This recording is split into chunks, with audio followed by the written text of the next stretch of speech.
A very warm welcome to all of you on your YouTube channel BioBeat। आज मैं आपको पढ़ाने वाला हूँ डीएनए, क्रोमैटिन, क्रोमोसोम में बेसिक डिफरेंस क्या है। और अगर आप नहीं जानते हैं तो समझ लीजिए कि आपको सेल साइकिल, सेल डिवीज़न कभी भी समझ में नहीं आएगा। और तो और आपको जेनेटिक्स का कॉन्सेप्ट भी बहुत सारा सही से क्लियर नहीं होगा और बहुत सी जगह आपको बायोलॉजी में दिक्कत, प्रॉब्लम का सामना करना पड़ सकता है। तो आइए डीएनए, क्रोमैटिन, क्रोमोसोम में डिफरेंस समझ लेते हैं। डीएनए क्या होता है? न्यूक्लियोटाइड का लंबा चेन होता है।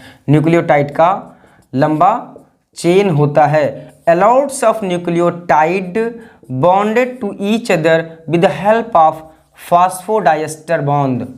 फॉस्फोडाइएस्टर बॉन्ड, फॉस्फोडाइएस्टर बंध द्वारा एक न्यूक्लियोटाइड दूसरे न्यूक्लियोटाइड से जुड़े होते हैं और एक लंबा न्यूक्लियोटाइड का चेन डीएनए कहलाता है। डीएनए हम जानते हैं कि ऐसे ही तो होता है, ऐसे ही तो डीएनए होता है। डीएनए का जो विड्थ होता है अप्रॉक्सीमेटली 2 नैनोमीटर होता है। अप्रॉक्सीमेटली 2 नैनोमीटर होता है। जब कोई सेल साइकिल में यानी सेल डिवीज़न के लिए सेल साइकिल में जाती है तो आप जानते हैं सेल डिवीज़न में G1, S, G2 और M ये 4 फेज होते हैं, जिसमें G1, S, G2 इंटरफेज कहलाता है। इंटरफेज कहलाता है और ये M डिवाइडिंग फेज कहलाता है। डिवाइडिंग फेज जब सेल इंटर करती है डिवीज़न के लिए G1 फेज में जब कोई सेल आती है तो उसका डीएनए ऐसे ही होता है, यानी आप आगे समझिए। और जब आगे फर्दर सेल S फेज में पहुंचती है, आगे बढ़ती चली जाती है S फेज के बाद G2 फेज में, उसके बाद में M फेज में जाती है जो डिवाइडिंग फेज है। तो डिवाइडिंग फेज में प्रोफेज, मेटाफेज, एनाफेज, टीलोफेज। तो यहाँ तक तो कंडेंसेशन डीएनए का नहीं होता है, डीएनए ऐसे ही रहता है G1, S, G2 में। लेकिन जैसे ही डिवाइडिंग फेज में सेल जाती है तो प्रोफेज में इसका कंडेंसेशन स्टार्ट हो जाता है। कैसे होता है कंडेंसेशन देख लीजिए, जैसे कि ऐसे। ये क्या है? ये एक न्यूक्लियोसोम कहलाता है, न्यूक्लियोसोम है। और ये सब क्या है? हिस्टोन ऑक्टामर है। अभी समझ में आएगा, हिस्टोन ऑक्टामर यानी जो डीएनए है। अब इसको डबल लाइन से मैं नहीं शो कर रहा हूं, इसको समझने की कोशिश करिए। हिस्टोन ऑक्टामर क्या है? हिस्टोन ऑक्टामर मेरे दोस्तों प्रोटीन होती है। प्रोटीन होती है और प्रोटीन किससे बनी होती है आप जान लें, एमिनो एसिड से बनी होती है। और जो ये हिस्टोन ऑक्टामर प्रोटीन होती है, हिस्टोन ऑक्टामर प्रोटीन में सबसे ज़्यादा जो एमिनो एसिड पाई जाती है वो बेसिक एमिनो एसिड पाई जाती है। बेसिक एमिनो एसिड पाई जाती है। और बेसिक एमिनो एसिड में कौन सी एमिनो एसिड, पहले जो मैं बता रहा हूँ समझिए, फिर समझ में आ जाएगा सब कुछ। कौन सी amino acid? Arginine and lysine.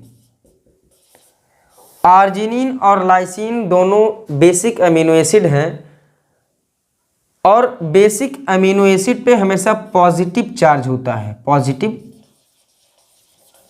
Positively charged होती है। तो हिस्टोन ऑक्टामर क्या है? Positively charged. मैं आपको ये भी बताऊंगा कि ये हिस्टोन ऑक्टामर के अराउंड डीएनए रैपिंग क्यों करता है, लपेट क्यों लेता है। आप जान लीजिए, एक ह्यूमन सेल के अंदर जो डीएनए है, डीएनए की लंबाई अप्रॉक्सीमेटली 2 मीटर की होती है। लेकिन वो इतनी छोटी सेल में इतनी कम जगह में कैसे आ जाता है? जैसे ये रील है, ये रील, इस रील को अगर ओपन करूं तो लगभग किलोमीटर पहुंच जाएगी। नहीं किलोमीटर पहुँचेगी तो आधा किलोमीटर पक्का पहुँच जाएगी। लेकिन हमने देखा कि इसको जब मैंने ऐसे लपेट दिया तो इसको लपेटने के बाद में जस्ट मैं इसको मुट्ठी में ऐसे दसियों ले सकता हूँ। तो सोचिए इसी तरीके से जो डीएनए होता है वो लपेट लेता है, कंडेंस हो जाता है किसके अराउंड, हिस्टोन ऑक्टामर के अराउंड। और क्यों लपेट लेता है? ऐसे ही लपेट लेगा अपने मनमर्जी? नहीं भैया, ऐसे नहीं लपेट लेता है। लपेटने का रीजन है, हमने बताया आर्जिनिन और लाइसिन ये दोनों बेसिक अमीनो एसिड हैं और बेसिक अमीनो एसिड पे हमेशा पॉजिटिव चार्ज होता है। यानी जो हिस्टोन ऑक्टामर है वो एक प्रोटीन है और प्रोटीन अमीनो एसिड से मिलके बना होता है, जिसमें बेसिक अमीनो एसिड की मात्रा जो आर्जिनिन और लाइसिन है वो ज़्यादा होती है, जिसकी वजह से हिस्टोन ऑक्टामर जो प्रोटीन है उस पर पॉजिटिव चार्ज होता है। और आप जानते हैं न्यूक्लियोटाइड में फॉस्फेट ग्रुप होता है। कौन सा ग्रुप? फॉस्फेट ग्रुप होता है। फॉस्फेट ग्रुप की वजह से डीएनए जो होता है वो नेगेटिवली चार्ज्ड होता है। तो आप जानते हैं पॉजिटिव और नेगेटिव में क्या होता है? अट्रैक्शन होता है। इसकी वजह से जो हिस्टोन ऑक्टामर है वो पॉजिटिवली चार्ज है और DNA negatively charge. Positive negative charge होने की वजह से हिस्टोन ऑक्टामर के अराउंड डीएनए लपेटने लगता है। बात समझ में आई? अब क्या हुआ, जब ये अभी थोड़ा सा लपेटा था तो लगभग इसका अप्रॉक्सीमेटली 11 नैनोमीटर विड्थ हो जाती है। यानी जब इस पर और धागा लपेट देंगे तो ये और मोटा हो जाएगा। बात समझे? मान लो ये जो दफ्ती यानी जो कागज़ का बना है जिसके अराउंड ये लपेटा गया है, मान लीजिए इसी धागे को मैं इस पे लपेट देता हूँ, मार्कर पे, इस मार्कर पे लपेट देता हूँ तो ये मार्कर हिस्टोन ऑक्टामर है और ये धागा डीएनए है। तो डीएनए जितना ज़्यादा इस पर लपेटाएगा उतने मोटा होता जाएगा। बात समझ में आई? उतने मोटा होता जाएगा ना। और आसानी से समझना है तो आप औरतों की चोटी देख लो, बार में जो चोटी बनाती हैं, एक बार इधर से बनाएगी, एक बार फिर इधर से, यानी वो double helical structure of DNA है। बात समझे? अगर उसको चोटी बनाने के बाद ऐसे लपेट देंगे तो वो मोटी हो जाएगी तो वो क्रोमोसोम हो गया। अभी समझाते हैं, परेशान मत हो। यानी ये कैसे कंडेंस हुआ ये भी आपको समझ में आ गया। अप्रॉक्सीमेटली 11 नैनोमीटर हो गया। और फिर ये फर्दर कंडेंस होता है। कैसे कंडेंस होता है देखिए, फिर क्या होता है? फर्दर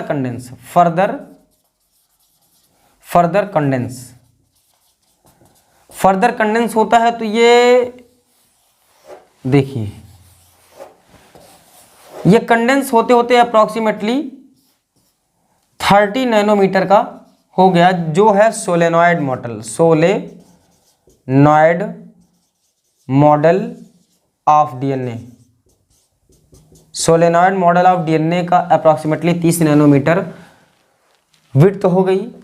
और फिर ये कंडेंस करेगा तो अप्रॉक्सीमेटली 700 नैनोमीटर तक ये कंडेंस हो सकता है डीएनए। 700 नैनोमीटर तक कंडेंस हो सकता है। तो ये जो कंडेंस फॉर्म मिला, ये लेस कंडेंस और वो हाई कंडेंस।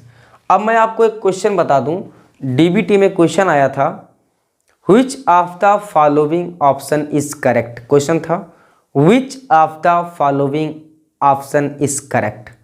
उसमें मतलब 4 ऑप्शन थे, जिसमें था 2 ऑप्शन ये था, देख लीजिए, बहुत इंपॉर्टेंट क्वेश्चन है। DNA is wrapping, DNA wraps around histone protein. दूसरा ऑप्शन था हिस्टोन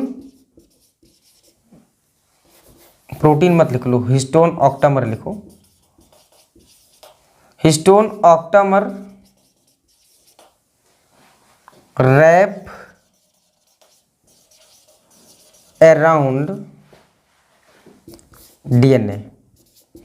यानी कहने का मतलब DNA wraps around histone octamer, DNA histone octamer के अराउंड रैप करता है। दूसरा ऑप्शन था हिस्टोन ऑक्टामर डीएनए के अराउंड रैप करता है। तो आपको तो पता चल गया कि डीएनए रैप करता है हिस्टोन ऑक्टामर के अराउंड। तो ऑप्शन पहला सही, मतलब चाहे जिस नंबर पे दिया गया हो वो नहीं याद है, तो जो जहाँ पे ये होगा वही सही होगा। तो आप लिख लें यहाँ पे DNA is wrapping around, DNA is wrapping around histone octamer. DNA histone octamer के अराउंड रैप कर रहा है, ना कि हिस्टोन ऑक्टामर डीएनए के अराउंड रैप कर रहा है। बात समझ में आ गई? तो आप लिख सकते हैं सबसे पहला पॉइंट, डीएनए क्या होता है कि डीएनए न्यूक्लियोटाइड का लंबा चेन होता है। पहली चीज, क्रोमैटिन क्या होता है? क्रोमैटिन का मतलब पतला, लेस कंडेंस। बात समझे? जैसे कि प्रोफेज में कंडेंसेशन स्टार्ट होता है, तो प्रोफेज में क्रोमैटिन होता है, ना डीएनए होता है ना क्रोमोसोम होता है। तो प्रोफेज में, प्रोफेज कहाँ होता है आप समझ लें, ये G1, ये S, ये G2, M फेज है। ये प्रोफेज, मेटाफेज, एनाफेज, टीलोफेज। मैं इसको बड़ा बना रहा हूँ जबकि ये छोटा होता है, जो डिवाइडिंग फेज होता है ना, डिवाइडिंग फेज है ये। Prophase, metaphase, anaphase, telophase. तो जो प्रोफेज है इसमें क्रोमैटिन रहता है डीएनए। क्रोमैटिन का मतलब अभी लेस कंडेंस फॉर्म है, इस तरीके से कंडेंसेशन स्टार्ट हुआ है। लेकिन मेटाफेज और एनाफेज में ये क्रोमोसोम का फॉर्म ले लेता है। क्रोमोसोम को क्रोमोसोम लेवल पे इस तरीके से रिप्रेजेंट किया जाता है। तो क्रोमैटिन, क्रोमोसोम को पहले थोड़ा सा लिख लें। क्रोमैटिन क्या है? Less condense form of DNA is called chromatin. दूसरा, हाईली कॉम्पैक्ट और condensed form of DNA is called chromosome. Highly condense form chromosome कहलाएगा, लेस कंडेंस फॉर्म क्रोमैटिन कहलाएगा। और हमने सेल साइकिल में बता दिया G1 या G2 में ये डीएनए ही रहता है। प्रोफेज में कंडेंसेशन स्टार्ट होता है, यानी ये रूप ले लेता है, फिर ये कंडेंस होता ही जाता है। मेटाफेज, एनाफेज में आप कहीं कहीं बुक में पाएंगे हर जगह क्रोमोसोम क्रोमोसोम लिखा गया है। नहीं भैया, क्रोमोसोम सिर्फ डीएनए को मेटाफेज और एनाफेज में बोला जा सकता है। तो क्रोमोसोम और डीएनए में बेसिकली डिफरेंस इसको मैं समझा दिया हूं, पहले इसको समझ लीजिए। जब लेस कंडेंस फॉर्म है तब क्रोमैटिन, हाईली कंडेंस फॉर्म है डीएनए का तब क्रोमोसोम। तो क्रोमोसोम में एक चीज एक्स्ट्रा आ गई। क्रोमोसोम में क्या क्या है? डीएनए है और क्या है? हिस्टोन प्रोटीन है ना, हिस्टोन प्रोटीन है। तो हिस्टोन प्रोटीन और डीएनए मिल करके क्रोमोसोम बनाते हैं। और डीएनए में सिर्फ और सिर्फ न्यूक्लियोटाइड होता है। क्रोमैटिन भी हिस्टोन प्रोटीन और डीएनए का होता है, बट ये लेस कंडेंस फॉर्म होता है। और जो क्रोमोसोम होता है वो हाईली कंडेंस फॉर्म होता है। उम्मीद करता हूँ चीज़ें आपको समझ में आई होंगी। Lots of thanks for watching my video. If you like, then hit the like button and subscribe my channel. Thanks a lot. Again, Jai Hind.